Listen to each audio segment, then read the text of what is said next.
San Juan, Puerto Rico is heating up as a major cruise embarkation point. So in this video, we explore your options from plane to port with our usual on-the-ground discoveries and recommendations. So let's get oriented. I'm Troy, and this is the Port Lowdown. San Juan is the capital city of Puerto Rico on the north coast. While a U.S. territory, it's actually a bit farther than most people realize, about 1,000 miles east-southeast of Florida, specifically Miami. So you gotta fly there. And if you're on the west coast, you gotta take a bunch of connecting flights. Most airlines only do direct flights from the east coast. Higher demand and shorter flight times. Sorry. But like I said, the Puerto Rico cruise market is growing fast, with the island closing out its 5th consecutive record-breaking year for tourism. We're talking over 1.6 million cruise passengers in 2025 alone. And the government is stepping up to improve and expand their infrastructure for cruising.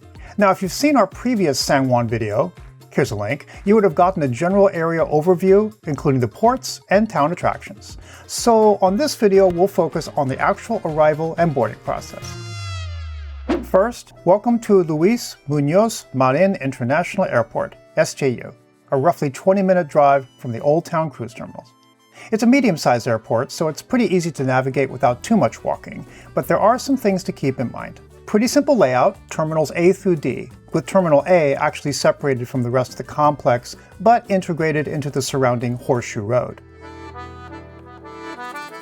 Terminals B through D are considered, in terms of signage, the quote, B terminal complex. I don't get it. And I'm telling you this because you might get confused with the signs. More on that in a sec. Stepping off the plane, it's a simple matter of following the signs to baggage claim, of course. We landed at Terminal A in the evening. Turns out, Terminal A is a stronghold for JetBlue. They have a dedicated rideshare pickup area, small, to one side, and the taxi pickup on the opposite side. This will make more sense later.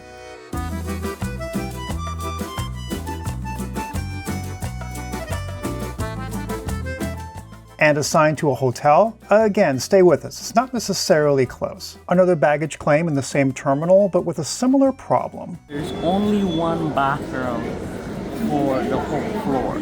So just for comparison, there's 6 carousels. If each one of them drop like about 100 passengers, 600 people, and there's only one bathroom. If you need to go to the bathroom, do it while you're still inside the airport area, in the protected area, before you get out to the luggage pickup. But there are some perks here, like this tourist information office. This place turned out to be pretty helpful, so it's worth checking out. From wheelchair and scooter rentals, even surfing and swimming conditions on the beach. The small lounge here also makes a cozy Plan B waiting area. Regardless of which terminal you step off of, the taxi procedure is the same. Follow the signs to the ground level taxi stands outside of baggage claim.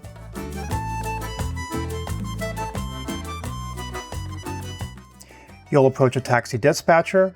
You tell him where you're going and how many bags you have. He'll fill out this form and hand it to you. Prices are by zones. You can get a sense of the pricing here. Our hotel in Bayamon was farther afield, hence the higher charge. Anyway, there was some confusion about who was taking who. Like they're discussing who's going to take us, right? But we eventually found our van. Lots of luggage? Not a problem. And very courteous and professional. This is okay? Oh yeah, this is fine. This is fine, thank you. But remember that SJU taxis charge per bag after the first few. Ask the dispatcher for the total charge including all your bags before you walk to the van. By the way, public transportation from the airport, not a good idea. The local buses have erratic schedules and no luggage racks. Walking out and going up to the Horseshoe, we hugged past the Terminal B complex to the sidewalk. Now here's another example of signage confusion. It appears that you go to the car rental facility and rideshare pickup from the same direction. No. Turn left from here and cross the street to get to the car rental building. It's big as life right in the middle of the airport's Horseshoe, with all the major and a few minor offices here. Quite nice, really. But renting a car will mean coming back to the airport eventually, since the port area has no major rental offices to drop off to. Now back to this sign, what you actually do is turn right towards the rideshare pickup. It's gonna be a longish walk because that pickup area is all the way at the other end of the airport near Terminal D. Or rather, Terminal Complex B, Terminal D. Whatever. Along the way, you'll notice pickups for private, prepaid transport, just not rideshare. Also along the way is the San Juan Airport Hotel, the only hotel actually at the airport. You enter from level 3 at Terminal D. Now this place specializes in late night arrivals. If you're arriving super early, like 3 a.m., pre-book for the night before and notify them of your arrival time with your flight number. And they're fully staffed all night, specifically to handle the late night, early morning arrival wave. See a link in the description for booking info. Now, why all the hubbub about this Terminal B business? Because the rideshare pickup area is the result of a turf war between the taxi drivers and the rideshares. Taxis want rideshares away from their places of business, so cabs get the front curb treatment on the sidewalk. Uber and Lyft drivers are strictly forbidden from picking up in the taxi stalls. The rideshares have to make do with the two pickup areas on opposite sides of the airport. Terminal A is a small one, and this one. And you walk a while to get to the far end Terminal D pickup area between pillars 19 and 21. So when you see Terminal B on that overhead sign, it's not telling you that you are in Terminal B. It's telling you that this is the designated zone for anyone arriving at B, C, and D to get a rideshare. The cool thing about having that specific space for the Uber is that you could literally point it out. Like, for example, meet at Terminal B, arrival, column 19 and 20. So you know you're going to be between those two. It's not, and it's flat and it's covered, so it's not a big deal. But if you're carrying a lot of luggage, yeah, it's going to be a hike if you're not coming from the terminal. Yeah, right. And then you still have to cross over the road and the curb to get to the narrow sidewalk. So there's that as well. So our take between taxi and rideshare, a bit of a toss-up, but I'd go with the taxi. With taxis, a little bit more expensive. You pay a $5 to $10 premium for the privilege of not dragging your bags to the rideshare exile at the end of each terminal. However, once you're in the city, Uber and Lyft is a solid choice, as you'll see in our next video. Okay, you're out of the airport and on your way to the hotel, but which one? There are plenty here, of course, and all over the place. The absolute closest hotel to the Old San Juan Piers is the Hotel Rumbao, but the old city's full of them, for a price. For us, we figured since we're going to take taxis and rideshares anyway, we went for cheaper and local. Hyatt Place Bayamon, about a 36-minute drive from the airport in a district several miles away south. Bayamon is a residential and commercial hub that offers a more relaxed, local environment. Hotel prices are more reasonable, and here we get lots of space for our money. We were quite comfortable here.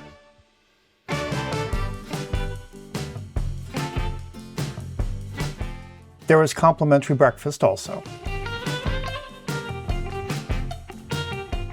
And according to our drivers, most hotels here come with casinos attached for the locals. So the hotel sign was grouped with the El Tropical Casino and this food gem, Sazon Cocina Criolla.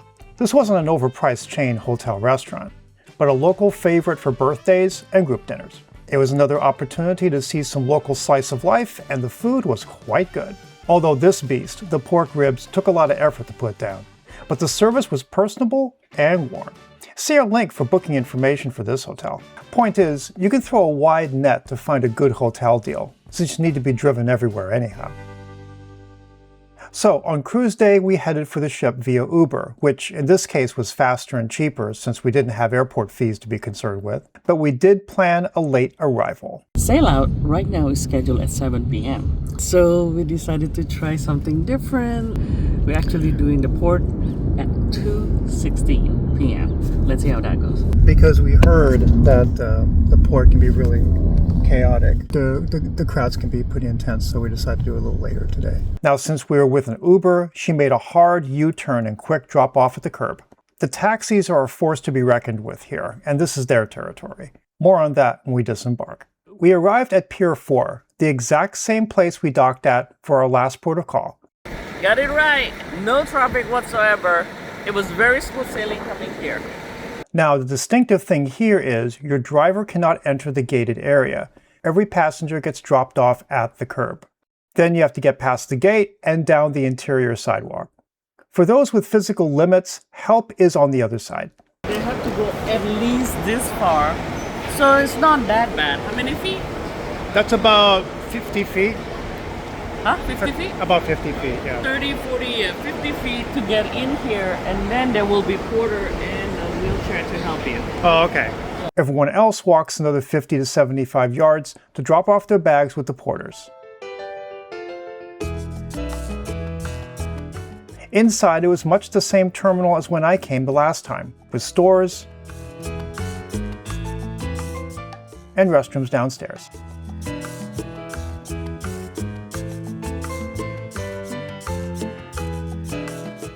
Except now, we're boarding a ship. And for that, you go up. In San Juan, something that's interesting is that you go get medallion first and then you go through security. You cannot bring open liquid container as far as water goes through the security. You cannot bring sealed plastic bottle. You could, if you want to bring water, you're gonna have to use the canned water or the box water. You cannot hand carry it, it has to be inside your carry-on bag. There's a cute shopping village upstairs too, with water stations and nice restrooms.